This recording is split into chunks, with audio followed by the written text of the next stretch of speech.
भक्तों, विजय एकादशी की हार्दिक शुभकामनाएं। अभी हम विजय एकादशी का महात्म्य सुनेंगे, तो चलिए शुरू करते हैं। धर्मराज युधिष्ठिर बोले कि हे जनार्दन, फाल्गुन मास के कृष्ण पक्ष की एकादशी का क्या नाम है तथा उसकी विधि क्या है, सो सब कृपापूर्वक कहिए। श्री कृष्ण भगवान बोले कि राजन, फाल्गुन मास के कृष्ण पक्ष की एकादशी का नाम विजय है, जिसके व्रत के प्रभाव से मनुष्य को विजय मिलती है। उस विजय एकादशी के महात्म्य के श्रवण और पठन से समस्त पाप नष्ट हो जाते हैं। एक समय देव ऋषि नारद ने जगत पिता ब्रह्मा जी से पूछा कि हे ब्रह्मा जी, आप मुझे फाल्गुन मास के कृष्ण पक्ष की विजय एकादशी का व्रत विधान बताइए। ब्रह्मा जी बोले, हे नारद, विजय एकादशी का व्रत प्राचीन तथा नए पापों को नष्ट करने वाला है। इस विजय एकादशी की विधि मैंने आज तक किसी को नहीं कही है। यह समस्त मनुष्यों को विजय प्रदान करती है। त्रेता युग में मर्यादा पुरुषोत्तम श्री रामचंद्र जी को जब 14 वर्ष के लिए वनवास हो गया था, तब वह श्री लक्ष्मण जी तथा माता जानकी सहित पंचवटी पर निवास करने लगे। उस जगह महापापी रावण ने श्री सीता जी का हरण किया। इस दुखद समाचार से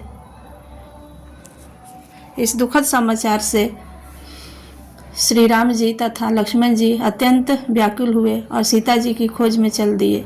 घूमते घूमते वे मरणासन जटायु के पास जा पहुँचे। जटायु भी अपनी समस्त कथा सुनाकर स्वर्गलोक को चला गया। कुछ आगे चलकर उसकी सुग्रीव के साथ मित्रता हुई और बाली का वध किया।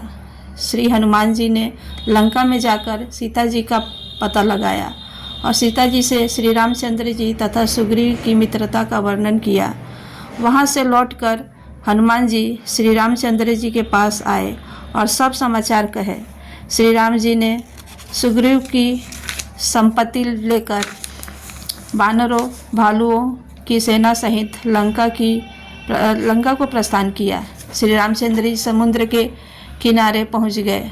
तब उन्होंने महान अगाध मगरमच्छ से युक्त समुद्र को देखकर श्री लक्ष्मण जी से कहा, लक्ष्मण, इस महान अगाध मगरमच्छ से युक्त समुद्र को किस प्रकार पार कर सकेंगे। श्री लक्ष्मण जी बोले कि हे राम जी, आप आदि पुरुष पुराण पुरुषोत्तम हो। यहाँ से करीब आधा योजन की दूरी पर कुमारी द्वीप है। उन्होंने अनेकों नाम के ब्राह्मण देखे हैं। आप उनके पास जाकर उसका उपाय पूछिए। लक्ष्मण जी के वचनों को सुनकर श्री रामचंद्र जी बकदालव्य ऋषि के पास गए और उनको प्रणाम करके बैठ गए। मुनि ने भी उनको मनुष्य का रूप धारण किए हुए पुरुष को पुरुषोत्तम समझा और उनसे पूछा, हे राम जी, आप कहाँ से पधारे हैं। श्री राम जी बोले कि हे महर्षि, मैं अपनी सेना सहित यहाँ आया हूँ और राक्षसों को जीतने का लंका जा रहा हूँ। आप कृपा कर समुद्र को पार करने का कोई उपाय बताइए। इसी के लिए मैं आपके पास आया हूँ। बकदालव्य ऋषि बोले कि हे राम जी, मैं आपको एक उत्तम व्रत बताता हूँ। फाल्गुन मास के कृष्ण पक्ष की विजय एकादशी का व्रत करने से तुम समुद्र को अवश्य पार कर पाओगे और तुम्हारी विजय होगी। हे राम जी, इस व्रत की विधि यह है, दशमी के दिन स्वर्ण, चांदी, तांबा या मिट्टी किसी प्रकार का एक कलश बनावे। उस घड़े का जल से भरकर तथा उस पर 5 पल्लव रखकर वेदिका पर स्थापित करें। उस कलश के नीचे सतंजा 7 अनाज मिले हुए और ऊपर जौ रखें। उस पर श्री नारायण भगवान की स्वर्ण की प्रतिमा स्थापित करें।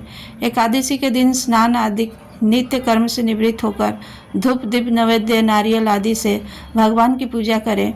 उस समस्त दिन को भक्तिपूर्वक कलश के सामने व्यतीत करें और रात्रि को भी उसी तरह बैठे रहकर जागरण करना चाहिए। द्वादशी के दिन नदी या तालाब के किनारे स्नान आदि से निवृत्त होकर उस कलश को ब्राह्मण को दे देना चाहिए।